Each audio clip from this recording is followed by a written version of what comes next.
नमस्कार, good morning. मी ऋतुषा कदम. 7 सलाम या बुलेटिनमध्ये आपल्या सगळ्यांचं स्वागत आहे. राज्यासह देश विदेशातील घडामोडींचा वेगवान स्वरूपात आढावा घेणार आहोत आणि काही महत्त्वाचे अपडेट सविस्तर पाहणार आहोत. मात्र त्यापूर्वी एक नजर हेडलाईन्सवर. पुणे मनपा निवडणुकीसाठी आज दोन्ही राष्ट्रवादींचा संयुक्त जाहीरनामा प्रसिद्ध होणार. अजित पवार, सुप्रिया सुळे यांची सकाळी 9 वाजता संयुक्त पत्रकार परिषद. एकनाथ शिंदेंचा आज प्रचार सभा, रोड शो आणि शाखा भेटींचा धडाका. मनपा निवडणुकांच्या पार्श्वभूमीवर मुंबईमधील चेंबूर, घाटकोपर, कोल्हापूर आणि नाशिकमध्ये शिंदेंच्या सभा. उद्धव ठाकरे आज छत्रपती संभाजीनगर दौऱ्यावर. महापालिका निवडणुकीच्या पार्श्वभूमीवर ठाकरेंची संध्याकाळी मराठवाडा सांस्कृतिक मंडळाच्या मैदानावर जाहीर सभा. 14 तारखेला मोठा पाऊस पडणार. हा वर्षाव नोटांचा असेल. त्या नोटा घ्यायच्या की नाही ते तुम्ही ठरवा. काँग्रेस नेते विजय वडेट्टीवार यांचं खोचक विधान.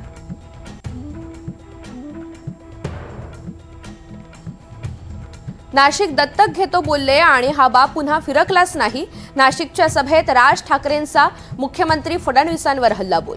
तर सत्ताधाऱ्यांकडून कल्याण डोंबिवलीमध्ये एका प्रभागामधील 3 उमेदवारांना 15 कोटींची ऑफर. ठाकरेंचा गंभीर आरोप. ज्यांना राजकारणामध्ये मूलबाळ होत नाही ते आमची मुलं दत्तक घेत आहेत. ज्या रामानं रावणाचा वध केला तो रावण जरी आला तरी त्याला पक्षप्रवेश देतील. भाजपमधील आयारामांवरून उद्धव ठाकरेंचा फडणवीसांवर जोरदार निशाणा.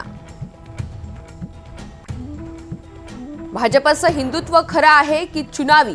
एमआयएम सोबत युती केल्यावर भाजपचं हिंदुत्व सुटलं नाही का? उद्धव ठाकरेंचा खोचक सवाल. तर ठाकरेंनी मुंबई महापालिकेसह बाळासाहेबांच्या हिंदुत्वात सुद्धा घोटाळा केला. फडणवीसांचा पलटवार. जन्मभूमी नसली तर कर्मभूमी मुंबई आहे. मुंबई जन्माला आलेले म्हातारे झाले, त्यांनी एक तरी प्रकल्प केला का? देवेंद्र फडणवीस यांचा ठाकरे बंधूंना सवाल. मतदारांना मतदानाचा अधिकार पण देणार नाही का? बिनविरोध निवडीवरून राज ठाकरेंचा निशाणा.